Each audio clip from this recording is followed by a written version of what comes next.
Welcome to the Consummate Athlete podcast, where we explore what it means to be a well-rounded, happy, goal-crushing athlete. Every week, myself, sports journalist Molly Herford, and cycling coach and kinesiologist Peter Glassford interview experts and chat through all of your training questions. We're excited to have you along for the ride. Hello. Welcome back to the Consummate Athlete podcast. Again, remote from Colorado edition. If you're watching on YouTube, you can see our gorgeous backdrop of bear paintings and... Well, they're half the bear paintings. We really didn't frame that very well, but we're here. We're here, and you're on your second day of recovery, not from your race. Some people were confused because the Leadville bike happened just 2 days ago, but you are sort of coming into your peak week or taper week, so you've done a bunch of big training, and then now you're in the wait and stress out phase wait for and panic. And I'll tell you, my stomach has already been in like pre-race knots. I spent yesterday sort of like going through, really, we took a big piece of poster board and like poster boarded out the entire race and where the aid stations are and what'll be at each aid station and, you know, what you need on hand. And man, there is a lot of stuff involved in a 100-miler. For those that don't know, Molly's running the Leadville 100 run, and that is coming up in, I don't know, I'm trying to think in time. 5 or 6 days. So when this goes out on Tuesday, it'll be the Saturday following that. Yeah. It's the 17th of August in 2024. Very soon. So we're getting ready for that. And yeah, it's a lot of, we were talking about whether it's actually more stuff than somehow with a bike ride, a 100-mile bike ride, there's less often than these things. So I thought about this, and I think I've realized, I think the thing is when I did my first 100-miler a couple of years ago, you were there as crew, which was great, but you weren't pacing. Mm-hmm. So we had a friend pacing who had all of the stuff as well. But this time we're trying to figure out like, oh, we need headlamps and like packs and stuff for both of us for, what could very easily be 10 hours because you're pacing me. So you need stuff for that long as well. I might be running for 10 hours. Yeah. Yes. Well, so you're going to be up in the 20 to 24 if things go well. So so that's what we were doing this week. We're labeling all the stuff out. So about a week ahead, we've got packs and we've got a couple new things just because we were short on a few. We've got the food, you got the prepackaged powders, and so we've laid that out, and then we have sort of 5 days to just obsess over whether those are in the right order and in the right place or not. Pretty much, yeah. Okay, well that's exciting. It's good. Everything's great. I am very excited. I did just do a post on Instagram that people seem to relate with where I said like, it's a very like fine balance between wanting this race to just be this total celebration of all of the work I've done for the past few years with this as the goal, but also then really wanting to do well in the race, but also accepting that I might not. So it's a very weird sense of like vulnerability, even because I've been talking about it on here for so long. So a lot of me, when I'm thinking about the race, starts panicking like, oh God, if it goes badly, like if I don't do well, I've been talking about this race on here for so long. And it's like, it's going to be embarrassing to have to come on and be like, so I sucked. Well, it happens. But I mean, the fact is, like, if I could go back right now and look at my training and be like, what could I do differently? Not much. I'm sure, of course, in retrospect, there's always like, oh, I should have done X, Y, Z. But like, I feel like I have trained to the best of my ability with the time and space and energy and funds that we have. Well, and we have to remember too, like, there's a lot of things you could pretend you were a pro runner and not work or do anything else. I could pretend that. So yeah, a lot of times the would-haves, should-haves are things that, in the moment, we are not going to do those things, right? We have the responsibilities we have. So yeah, I think this is a week where, it's going to be an adventure, and happy to go along with that or with you on that. And yeah, we'll see how it'll be exciting, right? That's why we do these things, is they're uncertain and a bit of an adventure. I did say, like, the worst case scenario is that I get to spend, a literal day in the mountains getting to, run outside by myself and with you. So really, like, how bad can it possibly be? Mm-hmm. Yeah, well, we'll see. We'll see how bad it can be. We'll see, yeah. So with that in mind, we just got through the Leadville 100 mountain bike, which we had a lot of clients who were following our Leadville training plan, which starts in January. So you can certainly look for that. It'll be newly updated for 2025 if that's on your bucket list. We had a bunch of clients doing that. I think we had maybe 12 or 13 who were following that like 8-month plan, which is pretty impressive. And then it's less popular because I think people with these bucket list races get going sooner, but we also have a 3-month one for that that a few people were on, and then of course the 3-month custom plans. We had people using those for several blocks beforehand, and then we had a couple coaching clients do it as well. So we got the sub 9, which was the big one that we were nervous about. And so when I tell you it was down to the wire, and we were standing like at the finish line, and okay, I don't know if he's gonna listen. We actually missed him coming in. Well, we didn't miss, but he was in a pack, and they didn't announce him. We had just met Chris, in person, so we didn't know what exactly the kit and stuff. So we were following the tracker and his phone tracker, and so we were following it all day. But then, we were there for the finish. But we didn't exactly see the sprint finish, but we saw it. So we saw him come through. We just didn't know he'd come through. Now, so we were both like, I almost nailed, I think almost to the minute, the predicted time. I don't know how I did it because I'm really not that good at math, but there you go. But man, we were panicking because it was like ticking down, and we're like, oh my gosh, no, he should be here. Like, all signs point, like, did he flat like right in town? Why is he not running with his butt? And then we realized he'd actually passed us. For sure. And so that was, a few people have asked clients who are looking at Leadville, what's his secret and stuff. And it's like, well, it's a lot of hard work. Like, it was some of these predictors. When I say that on predicted time, we obviously have like threshold and power to weight and things like that. But a lot of it is doing events that are similar, getting to altitude, previous experience. We know experience is such a big deal in a lot of these endurance sports, and certainly something like Leadville with the climbing and the elevation. So a lot of the times when I'm predicting things, it's just, has this person done something similar before, and how did they do? And that's a pretty good predictor usually. And then, because I have enough data, and there's enough data on the internet about people's power and power to weight and what time they got, then you can sort of look at that.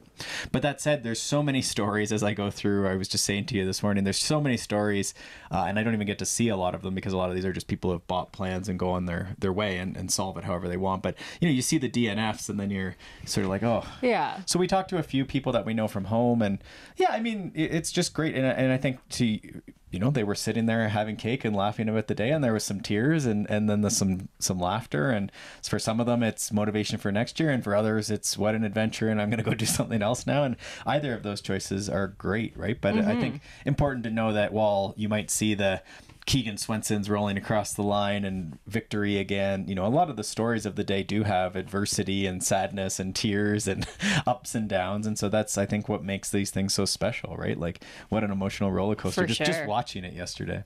For sure. Or 2 days ago. Yeah. It's very funny right now. You can't see it in the video or like hear it, but DW has pulled the dog bed across the entire length of the double wide that we're staying in.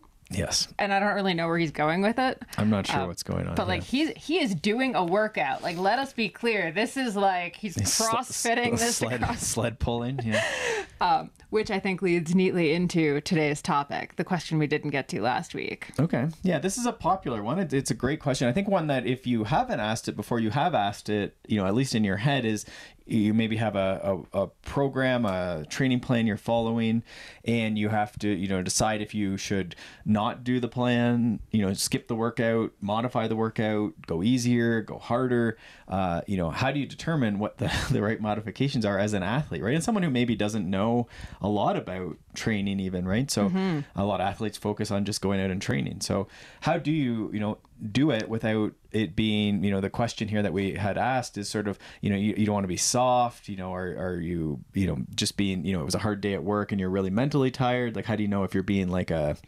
baby, or I'm trying to think of words that people use that aren't super offensive.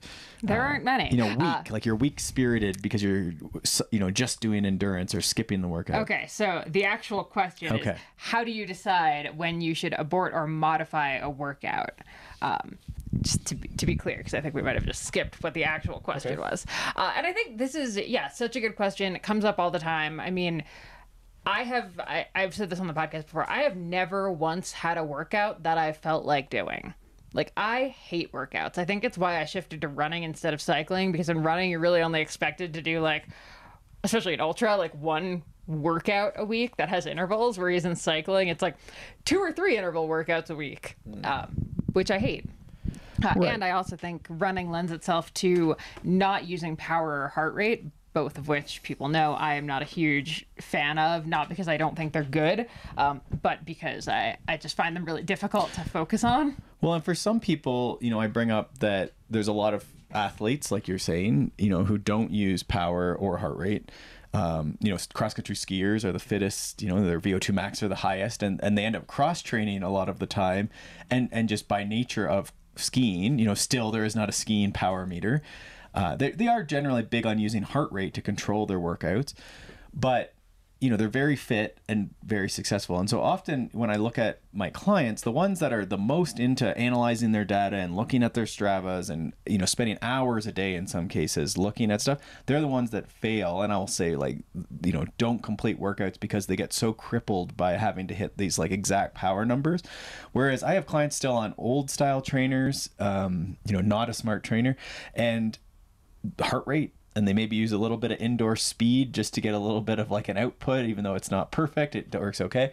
And honestly, they're very busy people, they hit every workout. Well, and so I think we actually almost need to define, when you just said they fail their workouts, I think to us failing a workout means a failure to complete it. Like you stop midway through because you're not hitting the number. So you in frustration, Zwift dies, so you quit the workout. You didn't hit your power number on the first interval, so you quit your workout. And that's where what we're talking about, the abort or modify workout comes in. Whereas I don't think if someone does the entire workout, even if they're not hitting their power or heart rate or even perceived exertion, if they finish it to the best of their abilities, we would say they didn't fail the workout. They did the workout. Right, which gets into modifying, because you might not be hitting the power target or something, right? And so you could modify it lots of different ways. You could play with how you're doing it. A 10-minute interval could look like you start really easy and go harder towards the end. You could do a hard start and then settle in really lower.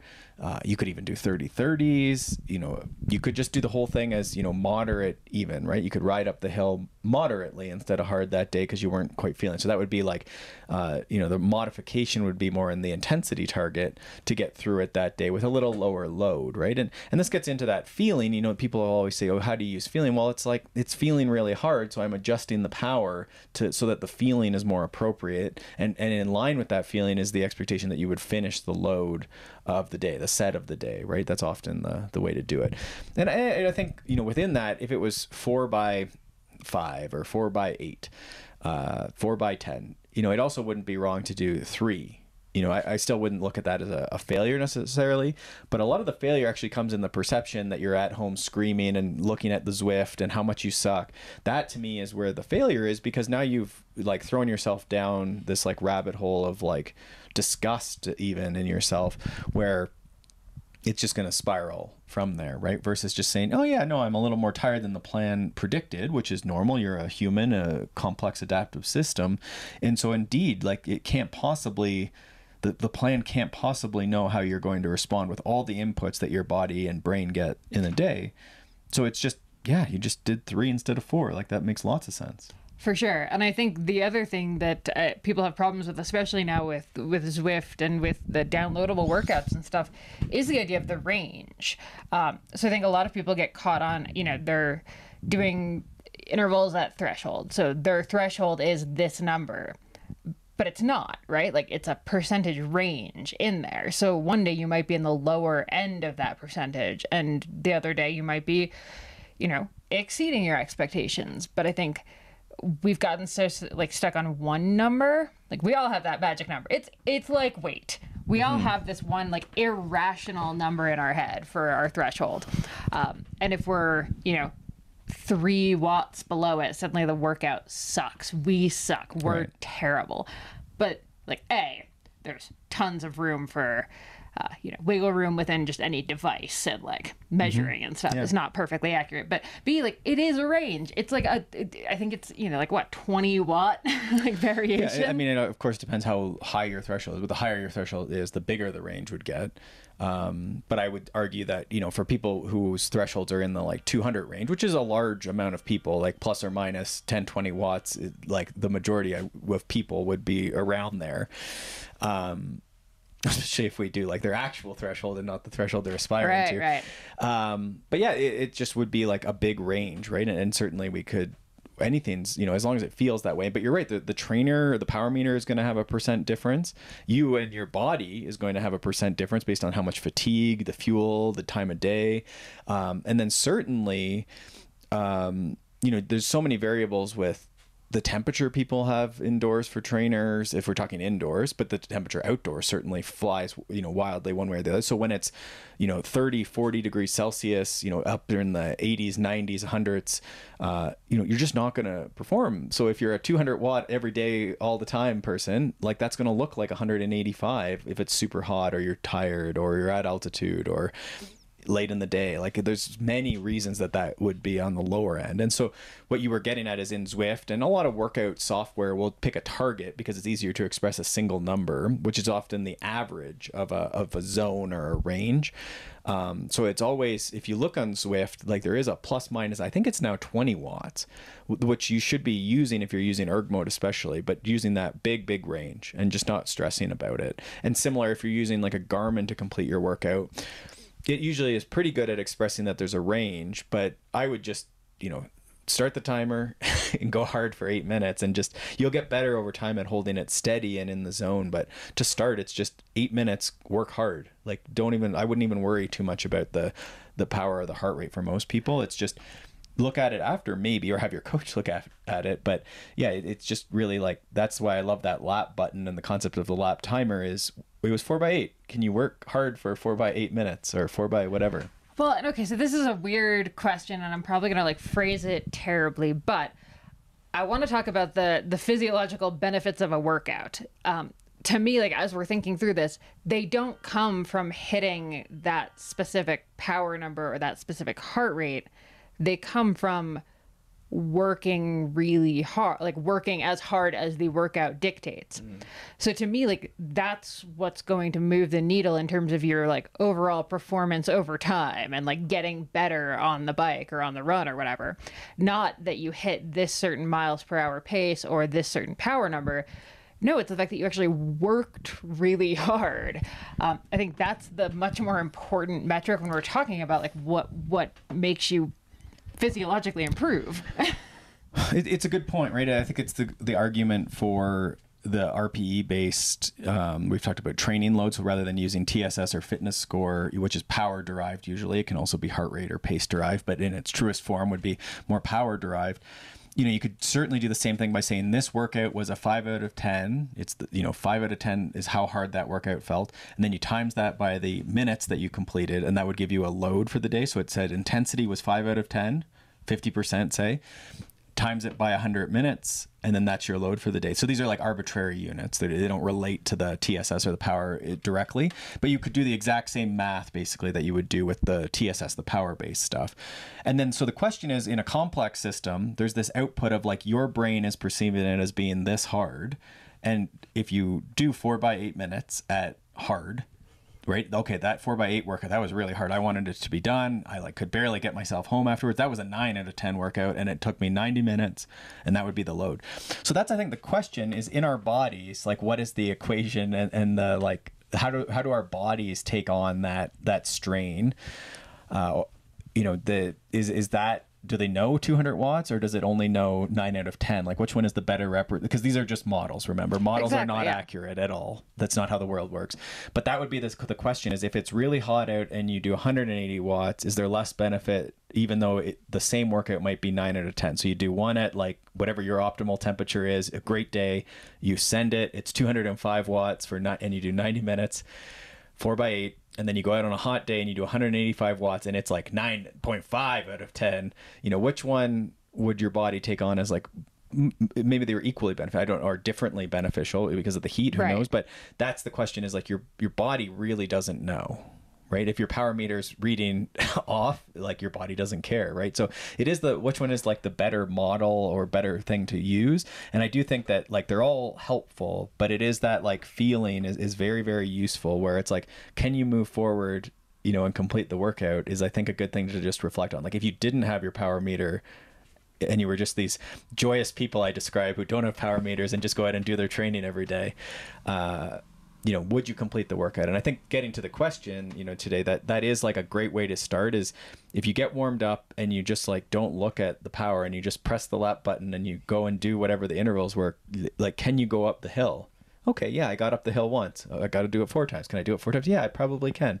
Right? You'd be surprised. You get home and it's like, oh yeah, I was, getting so upset, and it was like I averaged 189 watts instead of what I thought was 200 watts. But again, the range probably is that big. So yeah, I don't know if that answers the question, but I think the feeling is a great way to start for sure. No, I think that just makes the point of like, which is the better workout, like going up the hill the 4 times, even if it's imperfect, or going up the hill once, not hitting your power number and going home. Like, which is actually more beneficial to you? And like, yes, we'll get into the times you should abort the workout. But like, if we're saying you went up the hill and you were 10 watts slower than you wanted to be, and you're like, screw it, I'm going home. Like, clearly that is less beneficial than if you're like, okay, well, not hitting the power number, but I can still keep going up this hill. For a lot of people. Yeah. And I think the other framework then that you'd look at, so there's sort of the cover it over. How do I feel if I just like go up the hill? Can I get up the hill? And for some people, as the thresholds get lower, right? Like it may be no, I can't get up this hill. The cadence is getting so low. And so, that might be well, try it on flat and see how it feels. Can you press lap and go hard for 8 minutes on the flat and feel a little more like tailwind at your back? And oh, wow, the perception is better there and I feel faster. Okay, good. Maybe that's a way to modify it. But I do think you're right that rather than thinking of today as the race and the big test and the big assessment, like, can we put in 4 times practicing going up and down this hill?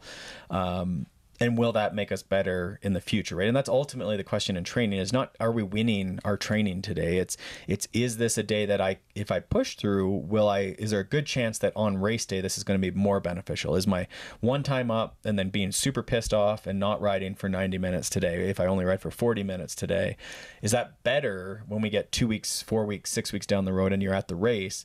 Would it have been better to persist in the workout? And I think you're right that a lot of the times it's probably better to just follow the plan. And I know that we sort of covered this question at our last AMA with our coaching clients, was sort of this like, general rules for modifying the workout. And that was, we sort of said that like the Frank Overton followed the effing plan, the FTFP, was a great rule of thumb most of the times. Like when in doubt, FTFP. Right? It's sort of like FTP, but FTFP, follow the plan. Freaking plan. Yeah. Yeah. And so, but that, again, where we started today is that like there's lots of iterations and successful ways to complete a workout, right? They could be a little easier. It could be on a different terrain. You could do a different style. Like however you want to trick your brain into it is probably better than, not doing anything, right? You always want to do something. Like I said, every single workout I have ever done has included me starting out in the warm up being like, okay, you're just going to do 1. And if it sucks, you don't have to do any more. Just get 1 done. And I've never not done the rest of them because it's always like for me, and I'm sure so many other people, it's always the first one and the idea of the intervals and stuff. Like the second you're like a little tired, a little drained, the idea of going out and having to do that is just exhausting. And but so, then you get out. I love that. And so we'll go through here sort of, we'll get more into the like what to do. So you're feeling like a little off. So I would say most working people, adults, they have a window to train. You have your hour. You're going to the basement. You're going out to do the intervals, however you're going to do it. And so you have that beautiful window you've reserved for yourself. You've done most of the work to get it organized. You probably have your gear all set up. So like, I think you have to go. Right? Like unless you're vomiting and sitting on the toilet at the same time, this is like, you should go. I mean, I think if you're doing one or the other as well, you're allowed to not, like, it doesn't have to be we both. might call you a week afterwards. Yeah. So like, unless it's like obvious, and we'll get to that in a second, but I think you go, and to Molly's point, you follow the effing plan and you warm up like you're going to do it, and you start the first interval. And if it's like, all systems like shut down, like tears are flowing and the legs don't move over, then okay, then just spin easy for the remainder of the time. I would say most of the, again, toilet, vomit, sort of accepted, then finish the time endurance. And I think that's like always a success still. So warm up like you're going to do it, fuel like you're going to do it, go up the hill. You'd be surprised how many times it's fine, right? And again, not the power, don't be so like finicky about 200 watts and that perfect, give yourself a huge range. You got up the hill. Okay, I think you should do the whole workout. If that is obviously not the case, and I've been there, you're crying in the ditch, crying in the gym, whatever you're doing, then finish the time, because we know that the endurance training is going to be very beneficial for most people. It's what most of us are missing as time limited athletes, adults. So finish the time endurance. You don't have to go home early crying. Just finish endurance, because we know endurance is the 80% that matters. Right, very beneficial. If your HRV is lower, and I know this is some people's whoops, might be like reading bad things to them or something. This is going to raise HRV in a lot of cases when you do endurance. Often intervals will tend to lower, in some people, not always, but it will lower the HRV. So we want to put in a nice positive endurance stimulus, right? And again, it's the most important training. So I think that's a great rule to start off with, is like, you have the window, so go out, see the nature, get the exercise and see how it goes. Okay, love that. Okay, so we mentioned the vomiting and on the toilet. Are there any other things where you just absolutely okay, fine, stay home, don't go out, or go for a walk very close to home if it is a vomit or toilet situation? Sure, and that's sort of do something. Part of the reason we like cross training is that preservation of consistency. This is our 4 C's. We don't need to go through all the C's. But the idea that I have a saddle sore that's just getting worse every single day, and the training plan has 3 hours with intervals in. Yeah, it's getting worse every day. So now we have multiple days that we've got evidence from.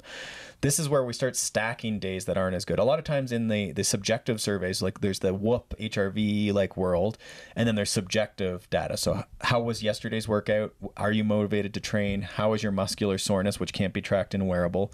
And there's a few other ones like that, right? Like fatigue, stress, that sort of stuff. That those measures are very predictive of your training status. And especially when we start stacking multiple days where it's yesterday's workout sucked, right? And you can see why the importance of, when we're talking about day 1, doing the workout, because we don't know if it sucked. But if on day 2, you're oh, I don't know if I should modify this, and yesterday sucked, now we have more information. So I think when we start stacking multiple days, or multiple, we called this, in the client call we did, I called this 2-factor authentication, where it's you don't get into your phone. So you don't get to get into your phone or get into your account. You don't get to modify the workout until you have 2-factor authentication, right? So if it's oh no, we just had balloons go through this. So we didn't plan that. I don't know what I said. Authentication somehow made balloons go everywhere. What do you think that was? Celebration? I think you did jazz hands or something. I don't know. We can't really. Apologies to those not watching YouTube. So 2-factor authentication. So you had a bad sleep. You still have to go do your workout, I think, right? You had a bad sleep, horrible day at work, and yesterday's workout sucked. Now we're starting to get into something where maybe just that endurance concept, or as you say, a walk in nature might be a good idea, right? We're starting to see, oh, okay, so yesterday I persisted, I did the workout like they said, but today I still feel like I haven't got back on top of it. Then that would be, again, where it's more evidence, there's more evidence that this would be a good idea to either skip the workout, take a rest day. But again, on a rest day, we might do a walk or a yoga. Certainly this is a day to do some bike maintenance. That's what I always try and do when I have these days that I cancel, modify. And they do happen very often. Right? I think that's the reality, is we think that pros are slamming out 6 hours, to the plan every day. And it's no. No, I mean, okay. So here's the thing though. I would say pros modify their plans significantly more because they have a lot more leeway in their availability of, actual training time and stuff. They can, because they're working with coaches who can work with them on a daily basis to be okay, how are we changing things going forward? But also they just have the bandwidth to do so. Whereas most of us have pretty time limited schedules. We have that window. Yeah. So you should take it because it's important for you. Yeah, exactly. So that's, I think the idea is that when we're talking about a single thing, we sort of persist. If it's the first time we've seen it, if you're starting to stack days, this is when we're getting into overtraining, under recovery, these under fueling. But I do think when we start seeing that, this is big, why, or is it sleep? Then nap time.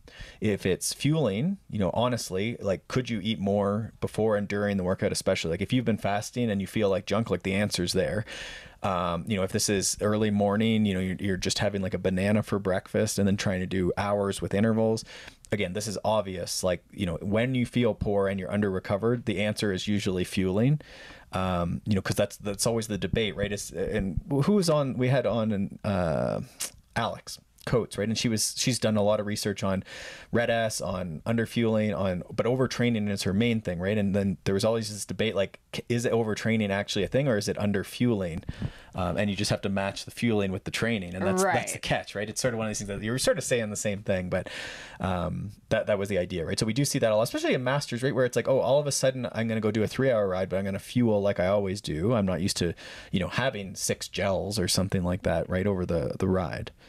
Well, and frankly, I mean, I think I've been having this lately where some days you're just not that hungry. Like, and you actually do have to kind of like force yourself to eat, which I think is something that happens as you get older. I said to Peter, I think the day I turned 37, suddenly I'm like less hungry than I used to be, which is very odd because like I've always been in like more of a hungry hippo type person who like, yeah, no, you've generally been pretty good. Now, we're also at altitude, aside from you turning 37 months ago. We are at altitude. Months ago? Well, I mean, more than 1 month. Not even, barely. Okay. So in that case, we also know at altitude that it's like we need more sugar and salt and water is what they usually say, but it's also harder. Your appetite gets depressed. So it is like a double like screw. For sure. So you've gone and you've looked at like, can we get some more like liquid calories? I'll say it's smoothies, but that's probably overselling. It's chocolate milk. Let's be honest here. Yeah, just things that come down, trying to make things a little more dense because that it's, you have to trick yourself, right? Whereas like a salad is less calorically dense and it fills you up. That's always the diet advice. So when you get into these situations that you want to train more or you're at altitude, then these are the things you have to do. You have to do the opposite of what you might consider even healthy, right? Or what you've heard from dietary advice, right? Because you're in the opposite thing. You're trying to increase your workload, which is often the thing when we're doing these intervals, right? Like you're trying to go and do more than you've done, push more watts than you've done, or more time than you've done. Yeah, yeah. Okay, so we talked 2-factor. What else do you want to talk about there? We have the 6 S's. Yeah, I was going to say, let's do 6 S's. I want to get into the cup analogy, but that's my favorite. So let's save that one for the next thing. So 6 S's. So we've talked about... So we have a post called 6 S's, and it's sort of it's directly to this question. Like when you like can't do the workout perfectly, like what are your options? And when we say workout in this post, we're talking about literally any... So this is like the weird thing with the word workout, right? Like in some cases, in the case of this post, we're referring to it as global, like even an hour easy spin is a workout. Right. It's just whatever's on your training plan. Whereas like, I think today... the question we're talking about is the modifying a workout where we're referring to more of an interval ride and what to do in that. So it's a little bit different. I struggle with that on Strava because I see that they like, is this a workout or a long run? And I'm like, what are you talking about? But yeah, I think in my head, everything I do when I go on my bike, it's generally a workout, like short of, we're riding to the ice cream shop or something, or like a beach cruiser. But that's how I think. But you don't have to think about it like that. Like you probably I get it. Like I think in running, probably that's like vernacular where it's like, this is a workout with intervals and then this is the long run. And then I don't know what you would call other stuff, I guess. Like, they're part of the training plan too? Yeah. I think I've just always differentiated it as like training is what I do every day. That's from the training plan. And the workout is when there's intervals involved. Sure. So It does get a little bit confusing as we're talking about this, but the 6 S's work whether we're talking about intervals or whether we're talking about just should you do your 60-minute spin. Right. Yeah. So, I mean, just these situations arise, right? Like I get it. I end up on a call longer. And so now instead of having 90-minute window, I have 60 minutes, right? And it's like, well, the answer is pretty clear. Like that's a shorten. So shorten is one of the S's. But I think it's the one that gets least used and should be the most frequently used. Yeah, probably. I always like skip, but we'll get to that. But yeah, shorten is the heart of the thing is you have 3 hours. It's your key long run or ride or whatever it is. And you only have 2 hours. Are you really tired? Like I came home at 2.5 hours yesterday because my hip was bugging me.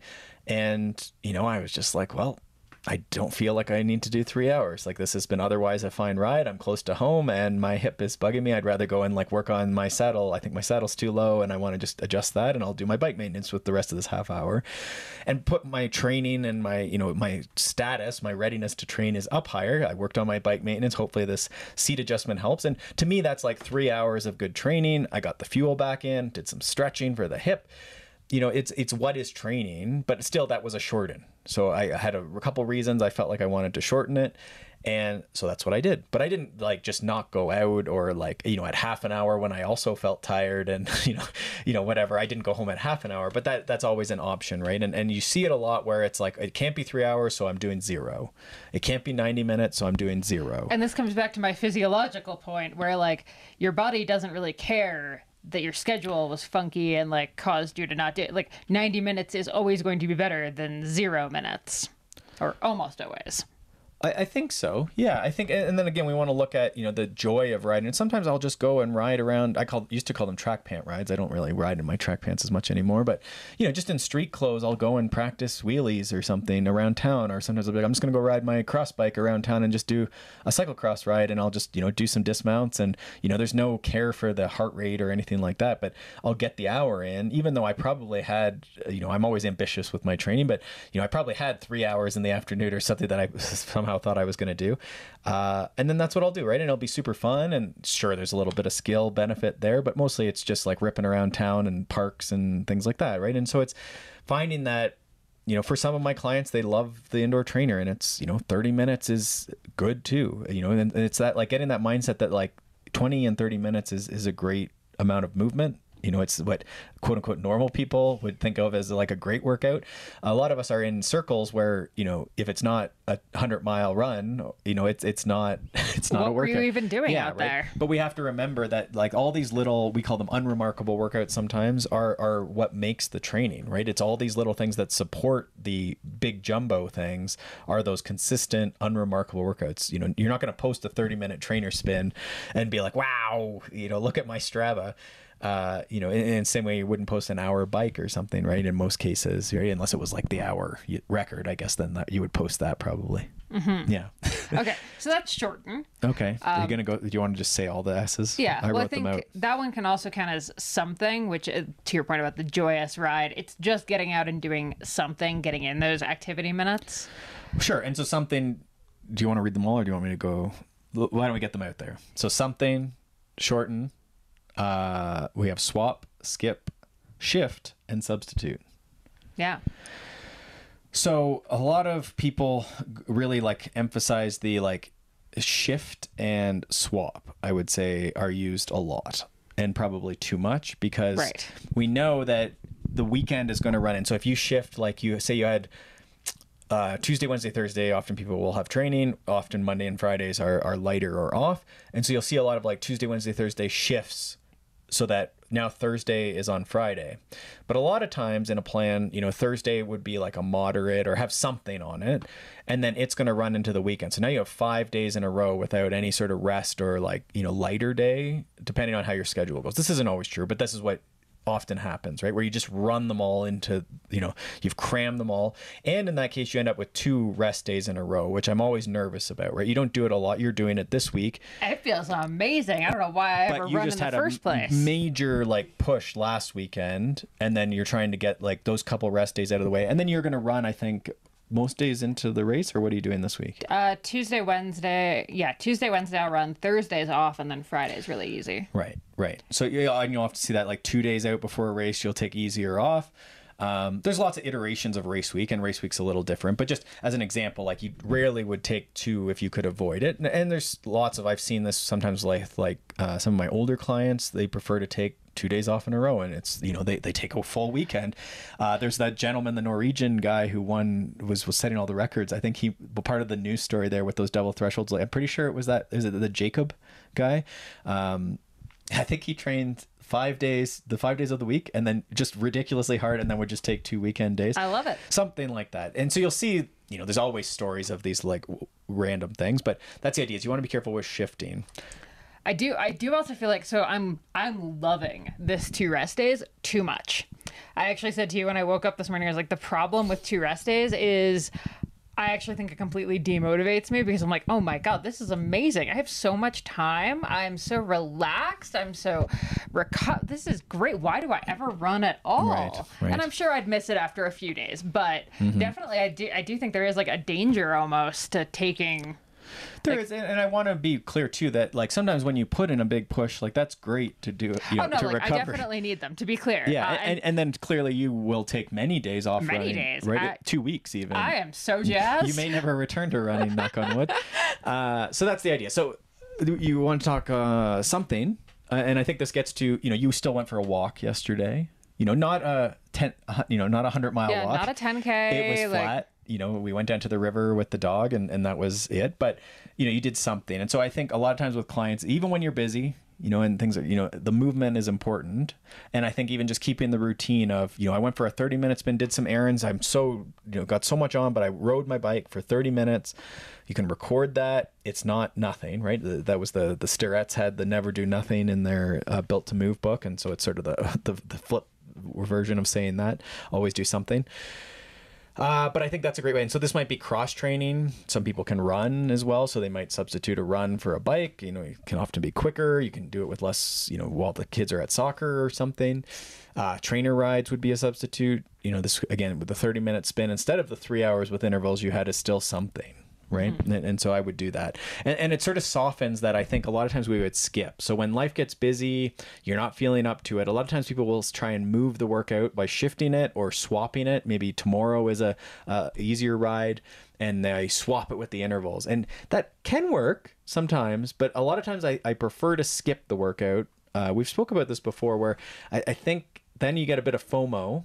And we get a chance to get back on top of it, recovered. And then by the time you get to, say, Saturday, that then you can hit that workout and do really well with it. Because you have a little bit of FOMO. You missed out, the fear of missing out. And then you've also hopefully fueled, slept, improved your bike maintenance, whatever was keeping you from doing the workout on the Tuesday or the Wednesday, that then you can go and hit that. And I think you see that a lot of times where rather than trying to make up the workout, just follow the effing plan, right? Like I think that's the idea. Like when in doubt, you can skip it, but then get back on the plan. Don't try and modify more of the plan. Just leave that one day as like a bit of a miss. Well, I was a chronic modifier back when you first met me, for sure. And granted, that was because training for triathlon is a nightmare and very difficult to do. Right.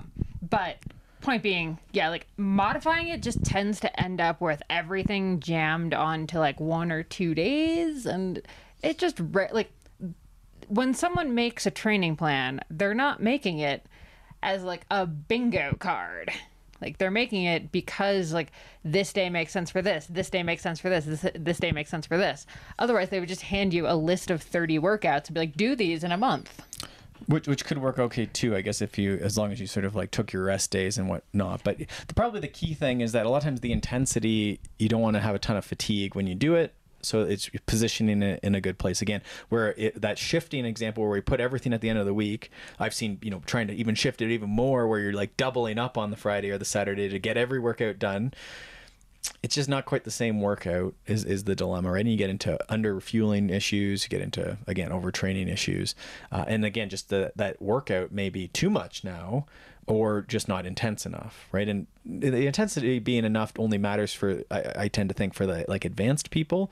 But, if you're an advanced person and you're not hitting hard enough, then you're not going to get the stimulus that you need. Your body's already at a level where it needs a pretty particular stimulus. So that is where we need to be a little more particular about making sure that we're hitting those targets. But again, that's more of an advanced concept. Mm-hmm. Okay, well, I think that kind of covers all of the 6 S's.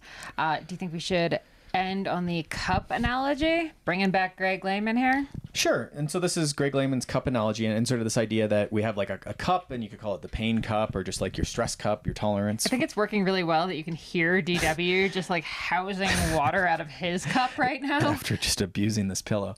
And so the idea is that we can take so much stress, which is the water in our cups. We all sort of are a different size cup. Some of us can handle a ton of different stressors, and stressors are not in even a bad sense of the word. It could be all senses of the word stressor, right? But just there's only so many hours in the day. We can only take so much, right? So if you're doing a startup and having a baby, and what else could we be doing? I don't know. Why are those the 2 only things you can think of? I don't know. Those are big life events, right? And so we have these identities in our life. And so this is the thing where, when you're an 18-year-old and, everything gets paid for and you can travel the world and you have all day, you can probably just slam out intervals every day. You're super young and you have not a lot of cares. But then if suddenly it was like, oh, your parents kicked you out of the house and they're not going to pay for anything, like I would think your time to train and your tolerance for stress just decreased, right? And so that's the idea. And then as we get older, it gets, I've talked about this before, where I'm not sure how much of it is getting older as much as there's just a lot more stuff. Right. Right. You got mortgages, maybe kids, maybe grandkids, parents, and again, this isn't just, if you don't like the word stress, think about it as time. The cup is the day, and the hours in the day, and then you keep putting things in. At some point the cup overflows. And so with the pain analogy, that's where you might start having pain. And so with the workout analogy, I guess that's where we're going with this, is that like there's only so much. Is that how you were envisioning this analogy to go? You can really only take so much, right? Like your kids kept you up all night. You have a huge report due at work. Your boss is on your back and you're called in for a meeting in the afternoon. You had a fight with your spouse in the morning. Your dog bit the mailman. You forgot your lunch. Sure. And so I think this is that 2 or 3 factor authentication that I was talking about sort of speaks to this, right? It's sort of saying, is the cup getting towards too full, where we might choose to do endurance today rather than doing our intervals? And I have clients that are very busy people doing very important work, have families with all the family stuff. And so there probably are a bunch of days of the week where it's like, I had intervals, but I'm going to do my endurance with the window I've mapped into my busy schedule. I'm still going to value my movement. I still think that's important. But maybe today isn't the day for the VO2 intervals, like, pushing 9 out of 10. I'm going to keep it 2, 3 out of 10 for how intense the workout is, because that cup is becoming very full. And we don't want to think about it in a bad way, because most of these people really enjoy, a lot of the people I work with are people doing great work. They're at the prime of their career. Their kids are very important to them. And so these are our roles that we value. These are goals that we value. And so we want to say, oh, this is just these goals had to be attended to today. And maybe we can like schedule some time Saturday to work on the bike goal or the running goal. But today, that's what I have time for, right? I don't have the energy to push this. And the analogy with the cup, just to tie that around, is that were you to do the intervals and persist, I'm sure you can. We're all type A's, you can just send it. It's not that you can't. It's this like, just sometimes you lose that battle, and that is where you might, not to be scary, but like illness, injury, these sort of things, that knee pain, back pain may sort of pop up when you're also sitting in meetings all day. Maybe not eating the best, maybe stressed about the kids' graduation, whatever is coming out. That would be the theory with the cup analogy, is that if it's just boiling over, right? Whereas if we went out and did an endurance workout in nature, listened to some fun music, you would come back from that workout, and the idea would be that maybe that cup actually was drained a little bit, right? It was almost a rejuvenating workout. We know that 80% that matters is the endurance, so it's still beneficial for your bike goals. But that's sort of where, when I come back from a good hard VO2, hill interval set, I'm not great the rest of the day. I try and put all my stuff in the morning. I do a lot of my work before that a lot of times, because afterwards, if I do a good job on that workout, there's just not a lot of room in the cup. Right. Yeah. If I came home and you were like, the mortgage, the house is being foreclosed and there's leaks everywhere, it would be a bad day. I don't know how I would handle that, right? Well, you wouldn't really have to worry about the leaks, I guess. No, knock on wood. Jeez. Why would I not have to worry? Oh, because it's being foreclosed. It's not our house. Not That's your right. problem. Oh, there you go. One problem solved the other. Back out for more hill intervals, I guess. Okay. So that's that. So hopefully that helps. This idea that it's very natural to modify the workout. I think most of us can go out and with a little bit of mental fatigue, it's okay to do the workout, warm up and see how it goes. If not, endurance is a great option always. Love it. Cool. All right. With that, hit us up with more questions over at consummateathlete.com or at consummateathlete on Instagram. We are always looking for more. We've had a lot of really good ones lately, and we are heading into fall. Dare I say it? Cross is coming. So I'm sure someone's going to hit us with the running question. Please do. Love talking about that. With that, we will see you on the other side of Hope Pass. That's right. So watch Molly's Instagram, I guess, or... We haven't really decided how we're going to broadcast this thing, have we? We're not broadcasting anything. I'm going to live tweet the whole thing. You're going to be pretty busy. I don't even tweet. So. Yeah, you don't tweet, and you're going to be busy. At any rate, we will see you on the other side of that. Thanks, as always, for tuning in, and have a great week of training. Thanks so much for tuning in to the Consummate Athlete podcast. If you want to hear more training, racing, and endurance sport advice, make sure you subscribe to the podcast and leave us a rating and review. You can also subscribe to our newsletter at consummateathlete.com for a weekly dose of inspiration and advice straight to your inbox.